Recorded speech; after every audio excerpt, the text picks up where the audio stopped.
Hello students, welcome to my YouTube channel the commerce click. तो शुरू करते हैं आपका आज का टॉपिक क्या है, special transactions it is related to goods. ठीक है, लास्ट वीडियो में जो हमने स्पेशल ट्रांजैक्शंस की हैं वो कैश से रिलेटेड थी। लाइक हमने बैड डेट्स की, इंटरेस्ट ऑन कैपिटल की, इंटरेस्ट ऑन ड्राइंग की।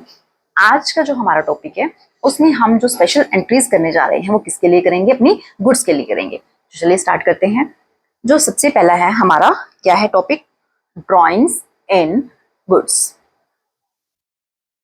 ड्राइंग्स इन गुड्स। ड्राइंग्स का आपको मीनिंग पता है बच्चों क्या होता है कि जो बिजनेसमैन अपने पर्सनल यूज के लिए विड्रॉ करता है उसको क्या बोलते हैं, हम ड्राइंग्स बोलते हैं। अब अभी तक आपने पीछे जो ट्रांजेक्शन्स किए हैं उसमें हमने ड्राइंग्स कैसे बताई थी कि कैश में विड्रॉ करते हैं तो हम एंट्री करते थे drawings account debit to cash account.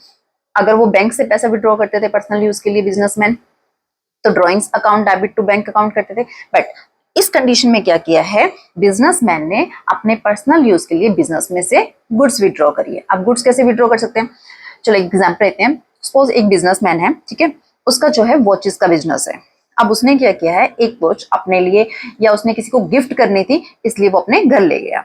तो गुड्स के फॉर्म में जो होता है इस तरीके से ड्राइंग होती है कि बिजनेसमैन जिन चीजों का बिजनेस कर रहा है उसको वो अपने पर्सनल यूज के लिए भी ले सकता है।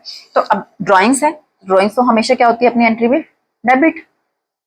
Drawings account debit.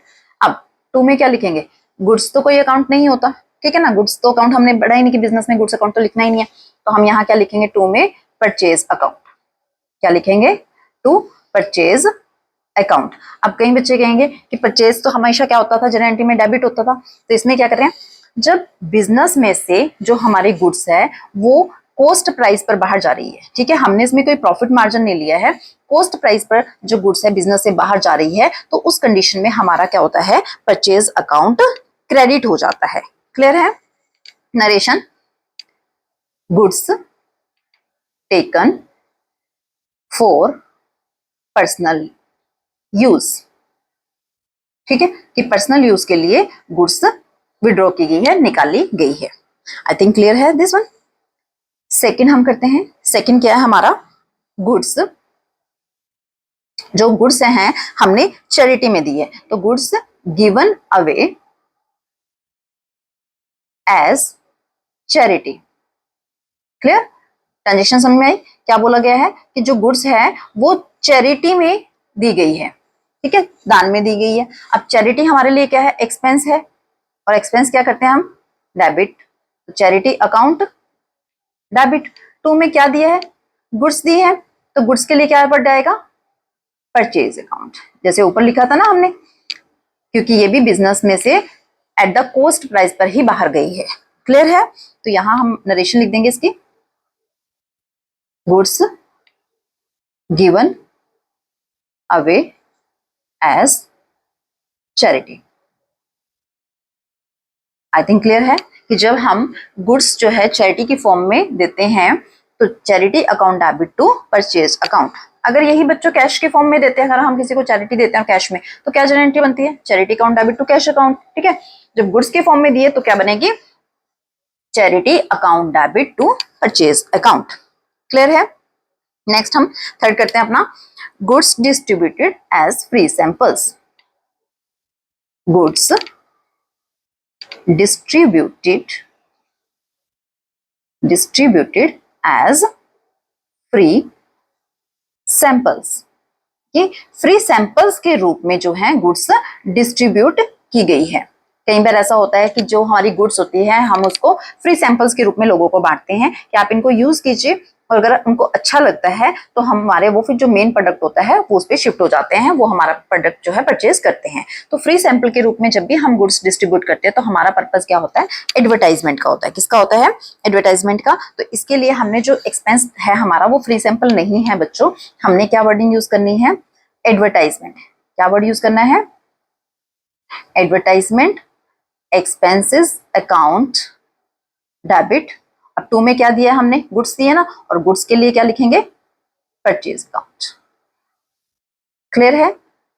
जब हमने फ्री सैंपल में गुड्स दी है तो वो हमने अपने एडवर्टाइजमेंट के लिए दी है, इसलिए हम क्या जर्नल एंट्री बनाते हैं, advertisement expenses account debit to, क्योंकि गुड्स दी है इसलिए हम परचेज अकाउंट्स। तो यहाँ पर narration goods distributed as free samples. Clear कि हमने फ्री सैंपल्स के रूप में गुड्स डिस्ट्रीब्यूट की है। आई थिंक क्लियर है यहां तक आपको। चलो अपना नेक्स्ट करते हैं। फोर्थ हमारा है लॉस ऑफ, हमें लॉस हुआ है, किसका नुकसान हुआ है, लॉस ऑफ गुड्स। हमें गुड्स का लॉस हुआ है, कैसे हुआ है, बाय थेफ्ट, या तो चोरी हो गई है, और या फिर क्या हो सकता है, loss of goods by fire भी हो सकता है, loss of goods by fire, यानी कि किसी भी वजह से आपके किसका नुकसान हुआ है, मेन ये है कि गुड्स का नुकसान हुआ है। हमें जो लॉस हुआ है वो गुड्स का हुआ है, या तो गुड्स का जो लॉस हुआ है बाय थेफ्ट की चोरी की वजह से हुआ है, या फिर फायर की वजह से हुआ है। तो इसमें क्या करना है, जो भी आपके लॉस का नाम है आपकी जर्नल एंट्री में वो डेबिट होगा। जैसे अगर लॉस किससे हुआ, थेफ्ट से हुआ है, तो हम लिखेंगे loss by theft account debit. Clear. अगर हमारा जो लॉस है वो फायर से हुआ है तो हम क्या लिखेंगे, loss by fire account debit. जिस भी वजह से नुकसान हुआ है वो आपका डेबिट में चला जाएगा, लॉस का नाम। और टू में किस चीज का नुकसान हुआ है, गुड्स का, और उसके लिए क्या बढ़ाता है, परचेज अकाउंट। क्लियर है कि जो भी आपका लॉस का नाम है वो डेबिट होगा, क्योंकि उसके ऊपर हमारा रूल जो है नॉमिनल का चलेगा। और नुकसान किस चीज का हुआ है, गुड्स का, तो उसके लिए क्या लिखा जाएगा, परचेज लिखा जाएगा। ठीक है। नरेशन में क्या लिखेंगे, गुड्स लॉस्ट बाय थेफ्ट, ये तो थेफ्ट के लिए हुआ, या फिर जो दूसरा है फायर के लिए हुआ था तो क्या हुआ, and goods destroyed, goods destroyed by fire, कि जो गुड्स डिस्ट्रॉय हो चुके हैं किससे, फायर से हो चुकी है। आई थिंक क्लियर है लॉस वाला, कि हमारी जब गुड्स का लॉस होता है तो जो भी लॉस का नाम होगा वो जर्नल एंट्री में डेबिट हो जाएगा, और टू में क्या आ जाएगा, आपका परचेज आ जाएगा। अब एक केस है, कई बार हम क्या करा कर रखते हैं, अपने गुड्स का इंश्योरेंस करा कर रखते हैं। ठीक है। तो अगर हमने अपने गुड्स को इंश्योरेंस करा रखा था, इफ गुड्स वर इंश्योर्ड, कि अगर हमारी गुड्स जो थी क्या थी, इंश्योर्ड थी। ठीक है, हमने उसका इंश्योरेंस करा रखा था अपनी गुड्स का, तो हम क्या करेंगे, जो ये हमारा लॉस हुआ है ये हम इंश्योरेंस कंपनी पे ट्रांसफर कर देंगे। ठीक है। तो यहां पर हमारी जो जर्नल एंट्री बनेगी वो क्या बनेगी, इंश्योरेंस कंपनी, या फिर इंश्योरेंस क्लेम भी लिख सकते हैं, अकाउंट डेबिट टू में जिस लॉस को हम ट्रांसफर कर रहे हैं इंश्योरेंस कंपनी के ऊपर। अगर हम लॉस बाय थेफ्ट को कर रहे हैं तो लॉस बाय थेफ्ट आ जाएगा। ठीक है। अगर हम लॉस बाय फायर को कर रहे हैं तो क्या आ जाएगा, लॉस बाय फायर अकाउंट आ जाएगा, जिसको भी हम क्या कर रहे हैं, ट्रांसफर कर रहे हैं किसके ऊपर, इंश्योरेंस कंपनी के ऊपर। ठीक है। तो ये आपका क्या है, जब आपने अगर गुड्स इंश्योरेंस करा रखी थी तो हमने अपना जो क्लेम है किसके लिए डाला है, इंश्योरेंस कंपनी के ऊपर डाला है। ठीक है। तो ये लिखा जाएगा, इसकी नरेशन, नरेशन लिखते हैं,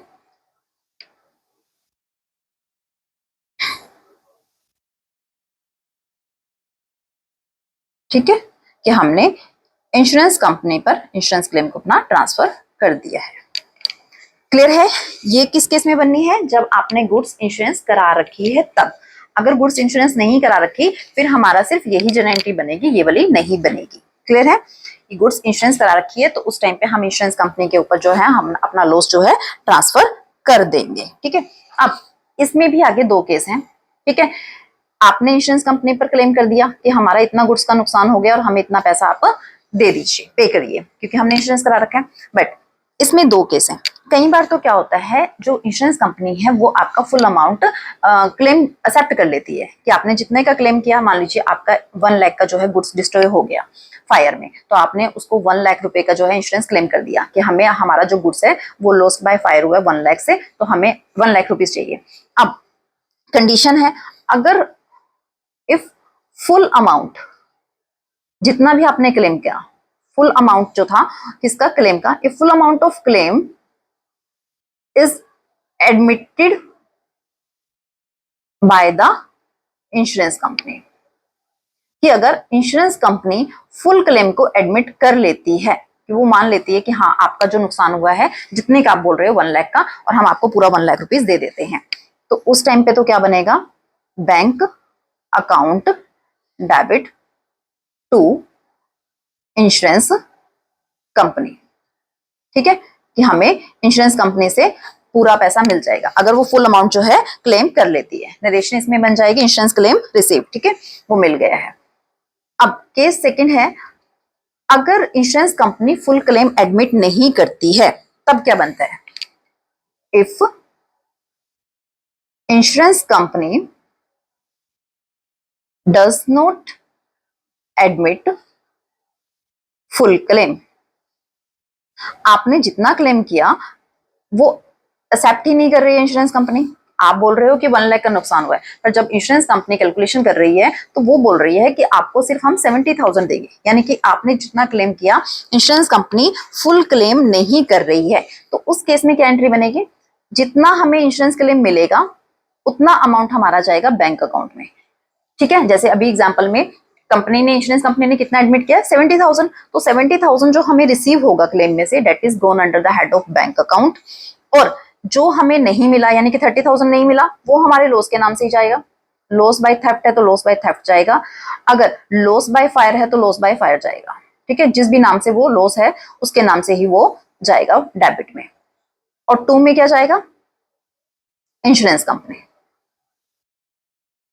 ठीक है, जब आपको फुल क्लेम नहीं मिलता तो उस केस में जितना क्लेम आपको रिसीव हुआ है वो बैंक अकाउंट डेबिट हो जाएगा, जितना नहीं रिसीव हुआ है वो लॉस बाय थेफ्ट या फिर loss by fire account debit हो जाएगा, और to insurance company full amount से जाएगा। ठीक है, अब इसमें नरेशन क्या है, जो इंश्योरेंस क्लेम है, इंश्योरेंस क्लेम पार्शली एडमिटेड हुआ है, पार्शली एडमिटेड एंड रिसीव्ड। ठीक है, इंश्योरेंस कंपनी ने कुछ हिस्सा जो है वो इंश्योरेंस क्लेम का एडमिट किया है और वो हमें मिल गया है। तो आई थिंक क्लियर है ये आपको कि इंश्योरेंस कंपनी से जब हमने क्लेम लेना है उसमें कंडीशन चेक करनी पड़ती है, क्या हमें फुल अमाउंट रिसीव हो गया है। अगर फुल अमाउंट रिसीव हो जाता है तो bank account debit to insurance company.